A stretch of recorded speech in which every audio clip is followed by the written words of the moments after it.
जय श्री राम दोस्तों, आज की वीडियो में हम आपके लिए लाए हैं कि अच्छे लोगों के साथ हमेशा बुरा क्यों होता है। अच्छे लोगों के साथ हमेशा बुरा ही क्यों होता है? ये सवाल हर उस इंसान के मन में आता है जो सच्चाई, ईमानदारी और मेहनत से अपना जीवन जीता है। जब कोई अच्छा इंसान संघर्ष कर रहा होता है और कोई चालाक, बेईमान इंसान ऐशो आराम में जी रहा होता है, तो मन में सवाल उठता है, क्या अच्छाई की कोई कीमत नहीं?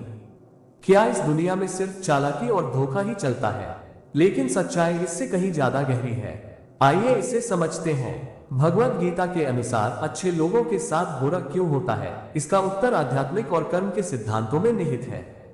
गीता में भगवान कृष्ण अर्जुन को जो उपदेश देते हैं, वे हमें ये समझने में मदद करते हैं कि जीवन में आने वाली कठिनाइयां केवल सहयोग नहीं होती, बल्कि हमारे कर्मों का परिणाम होती हैं।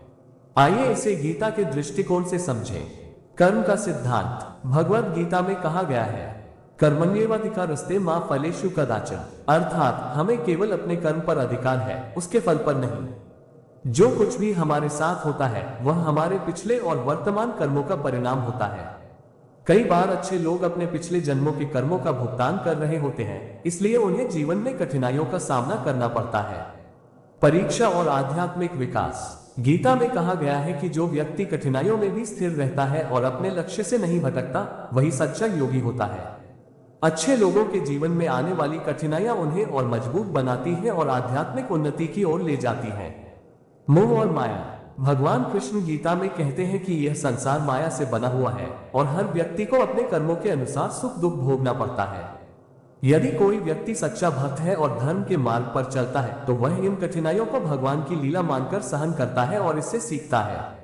भगवान की शरण और निष्काम भाव। गीता में भगवान कृष्ण कहते हैं, सर्वधर्मान परित्यज्य मामेकां शरणं व्रज, अर्थात यदि हम अपने संपूर्ण जीवन को भगवान को समर्पित कर दें, तो वे हमें सभी पापों और कष्टों से मुक्त कर देंगे।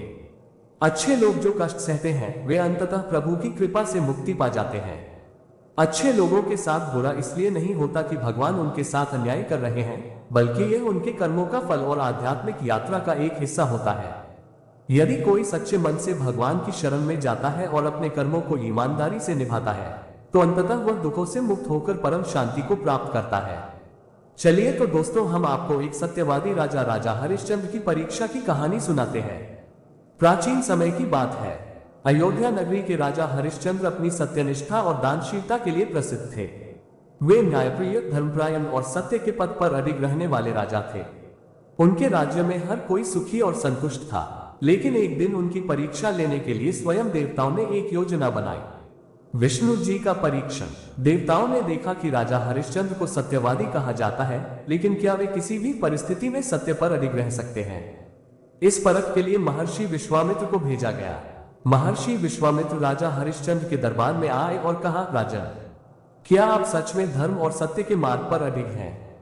राजा ने विनम्रता से उत्तर दिया, हे ऋषिवर, मैं सच्चाई से कभी पीछे नहीं हटूंगा, आप मेरी परीक्षा ले सकते हैं। पहली परीक्षा, राज्य का त्याग। विश्वामित्र बोले, यदि तुम सच में सत्यवादी हो तो अपना संपूर्ण राज्य मुझे दान कर दो।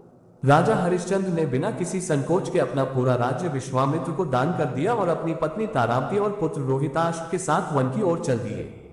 दूसरी परीक्षा, अपमान और दरिद्रता। लेकिन परीक्षा अभी समाप्त नहीं हुई थी। महर्षि विश्वामित्र ने उनसे कहा कि दान के बदले दक्षिणा देनी होगी।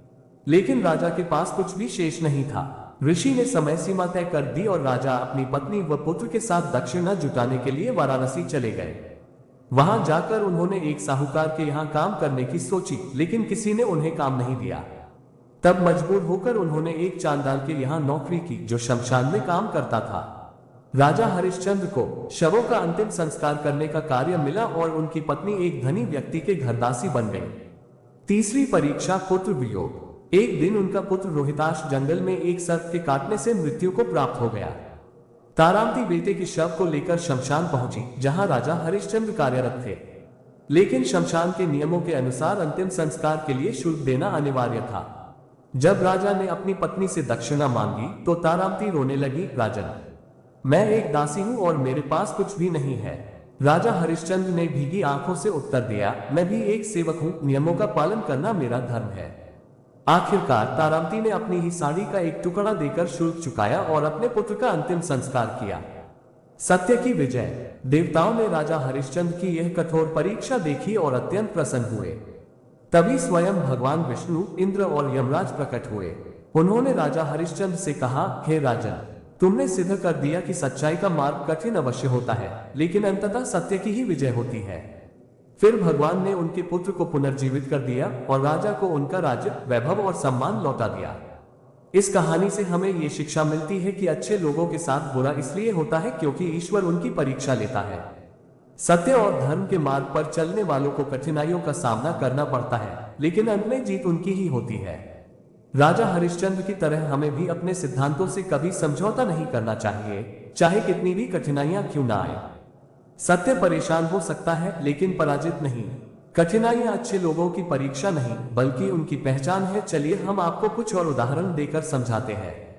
अगर आप गौर करें तो दुनिया में जितने भी महान लोग हुए हैं, गांधी जी, स्वामी विवेकानंद, सुभाष चंद्र बोस, अब्दुल कलाम, इन सभी को संघर्षों का सामना करना पड़ा।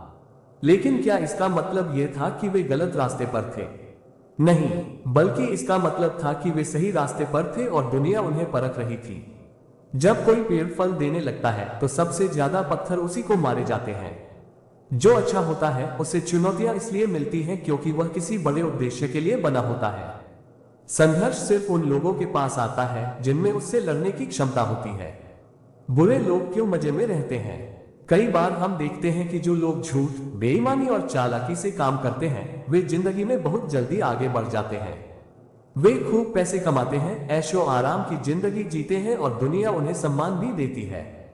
लेकिन हमें यह समझना होगा कि यह सफलता स्थायी नहीं होती, यह सिर्फ दिखावा होता है। बुरे इंसान की सफलता कांच के महल जैसी होती है, ऊपर से चमकदार लेकिन अंदर से खोखली। जैसे ही उनकी सच्चाई दुनिया के सामने आती है, वे सबसे ज्यादा गिरते हैं। तारांकन, जो गलत तरीके से सफलता पाते हैं, वे अपने कर्मों के जाल में एक दिन फंस ही जाते हैं। कर्म का सिद्धांत। भगवान श्री कृष्ण ने गीता में कहा है, कर्म किए जा, फल की चिंता मत कर। इसका मतलब यह नहीं कि अच्छे लोगों को फल नहीं मिलेगा। इसका मतलब यह है कि सही समय पर, सही तरीके से, सही लोगों के साथ आपको उसका परिणाम जरूर मिलेगा। जो अच्छे होते हैं उनके पास सुकून, आत्मसंतोष और सच्चे रिश्ते होते हैं। लेकिन जो बुरे होते हैं वे अकेलेपन, डर और असुरक्षा से घिरे रहते हैं। बुरे लोगों के साथ अच्छा सिर्फ कुछ समय के लिए होता है, लेकिन अच्छे लोगों का अच्छा हमेशा के लिए होता है। अच्छाई का असली इनाम क्या है?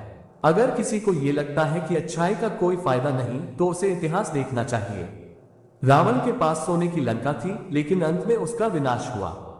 दुर्योधन के पास पूरी हस्तिनापुर की सेना थी, लेकिन अंत में वह हारा। महात्मा गांधी के पास न कोई सेना थी, न कोई हथियार, लेकिन पूरी दुनिया आज भी उन्हें याद करती है। इसका मतलब साफ है, सच्ची सफलता भौतिक चीजों से नहीं, बल्कि इंसान के चरित्र से मापी जाती है। अच्छे लोग दूसरों की भलाई के लिए जीते हैं। अच्छे लोग सिर्फ खुद के लिए नहीं जीते, वे दूसरों की मदद करने के लिए आगे आते हैं। वे समाज को बेहतर बनाने की कोशिश करते हैं। भले ही वे संघर्ष करें, लेकिन उनके कारण कई लोगों की जिंदगी बदलती है। यही उनकी असली सफलता होती है। अच्छे लोग मानसिक शांति पाते हैं, बुरे लोग बेचैन रहते हैं। बुरे लोग चाहे जितना पैसा और ताकत हासिल कर ले, लेकिन उनके अंदर हमेशा डर और असुरक्षा बनी रहती है। उन्हें हमेशा लगता है कि कोई उन्हें बेनकाब कर देगा या उनका गलत काम पकड़ा जाएगा। इसके विपरीत अच्छे लोग चैन की नींद सोते हैं, क्योंकि उनके पास छिपाने के लिए कुछ नहीं होता। अच्छाई कभी व्यर्थ नहीं जाती। हो सकता है कि अच्छे लोगों को तुरंत इनाम न मिले, लेकिन उनकी अच्छाई कभी बेकार नहीं जाती। अगर आप किसी की मदद करते हैं तो ये किसी न किसी रूप में वापस आपके पास आता ही है। जो जैसा करेगा वैसा पाएगा, ये दुनिया का अटल सत्य है। बुरे लोगों की सफलता अस्थायी होती है। बुरे लोग दूसरों को धोखा देकर, बेईमानी से, गलत तरीके से सफल तो हो सकते हैं, लेकिन यह सफलता ज्यादा दिनों तक नहीं टिकती। धीरे धीरे लोग उनकी असलियत पहचानने लगते हैं और एक दिन वे सब कुछ खो देते हैं। अच्छे लोगों की परख देर से होती है, लेकिन होती जरूर है। समय कभी किसी को माफ नहीं करता। अच्छे लोगों को भले ही संघर्ष करना पड़े, लेकिन एक दिन दुनिया उनकी अच्छाई को पहचानती है। अच्छे लोग देर से ही सही, लेकिन हमेशा जीतते हैं। सबसे बड़ी सीख, अच्छाई ही सच्ची ताकत है। अच्छे लोगों के साथ बुरा इसलिए नहीं होता कि वे कमजोर हैं, बल्कि इसलिए होता है कि वे दुनिया को कुछ नया सिखाने आए हैं। कठिनाइयां अच्छे लोगों को महान बनाती हैं। तो क्या करना चाहिए? अगर आप अच्छे हैं तो अपनी अच्छाई को कमजोरी न समझें। यह आपकी सबसे बड़ी ताकत है और यही आपको सच्ची सफलता की ओर ले जाएगी। बुराई कितनी भी ताकतवर क्यों ना हो, जीत हमेशा अच्छाई की ही होती है। अगर आपको यह वीडियो पसंद आया हो तो इसे लाइक करें, अपने दोस्तों के साथ शेयर करें और चैनल को सब्सक्राइब करना न भूलें। नीचे कमेंट करके बताएं कि आप इस विषय पर क्या सोचते हैं। मिलते हैं अगली वीडियो में, तब तक के लिए अपना ख्याल रखें और हमेशा अच्छा करते रहें।